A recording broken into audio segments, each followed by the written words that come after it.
তারা একদিনও এই কর্ম ছাড়াই কি রান্না করে বন্ধ করে? সহ্য করতে হবে। এই জগতে এসছি মানে আমাকে কি করতে হবে? সহ্য করতে হবে। তো সেই জন্য সহ্য করে এখন যদি সহ্য করবেন, এখন যদি কষ্ট করবেন, তাহলে পরে কষ্ট করলে ইয়েস, যদি কেষ্টকে পেতে চান তাহলে এখন বসে একটু কষ্ট করে শ্রবণ করতে হবে। তাহলে কি কাকে পাবেন? সেই কৃষ্ণ, কৃষ্ণকে লাভ করতে পারবেন। ওকে, কারণ কৃষ্ণ কোথায়? কৃষ্ণ কোথায়? কৃষ্ণ কথায়। কৃষ্ণ কোথায়? কথায়। মানে কৃষ্ণ এখানেই আছে, কিন্তু আমাদের চোখটা তো পরিষ্কার নেই, সেই জন্য আমরা দেখতে পাচ্ছি না, তাই না? তো ব্রহ্মাজি বলছে প্রেমাঞ্জল সুরিত ভক্তি বিলোচনেন সন্ত সদৈব হৃদয়েষু বিলোকায়ান্তি। প্রেমরূপ অঞ্জনের দ্বারা যখন আমাদের চোখটা আমরা রঞ্জিত করব, তখন আমরা সেই অখিল বিশ্বব্রহ্মাণ্ডের নায়ক, সেই জগৎপতি জগন্নাথ, সেই কৃষ্ণকে আমরা দেখতে পাবো।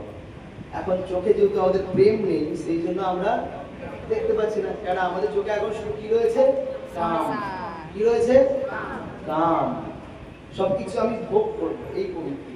এইটা যখন চেঞ্জ হয়ে যাবে, তখন প্রেম অটোমেটিক্যালি উদিত হয়ে যাবে, আর তখন সেই ভগবানকে আমরা দর্শন করতে পারবো। তো তুমি এখানেই রয়েছে, কিন্তু এখন আমরা দেখতে পাচ্ছি না।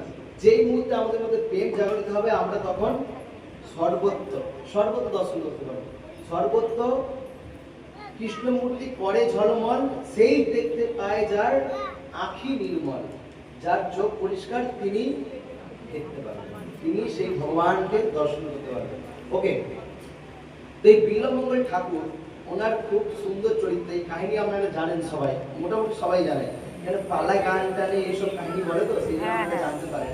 তো এই বিল্বমঙ্গল ঠাকুর উনি কোথায় আবির্ভূত হয়েছে বললাম?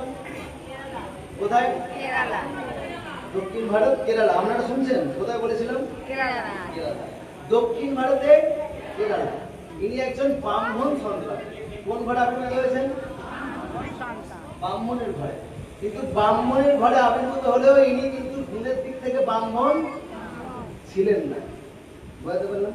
ব্রাহ্মণ ঘরে আবির্ভূত হয়ে গেলে সে ব্রাহ্মণ। কি ব্রাহ্মণ? যদি ব্রাহ্মণের তো গুণ না থাকে, সে ব্রাহ্মণ কি? ব্রাহ্মণ না। এটাই বলছে। তো তিনি ব্রাহ্মণ ঘরে আবির্ভূত হলেও তার মধ্যে কোনো ব্রাহ্মণের গুণ ছিল না। তিনি কার প্রতি আসক্ত ছিলেন? বেশ্যার প্রতি। কার প্রতি আসক্ত? বেশ্যার প্রতি। কারণ বেশ্যাদের প্রতি তিনি আসক্ত হয়ে আছে। তো হঠাৎ একদিন ওনার পিতা দেহত্যাগ করেছে।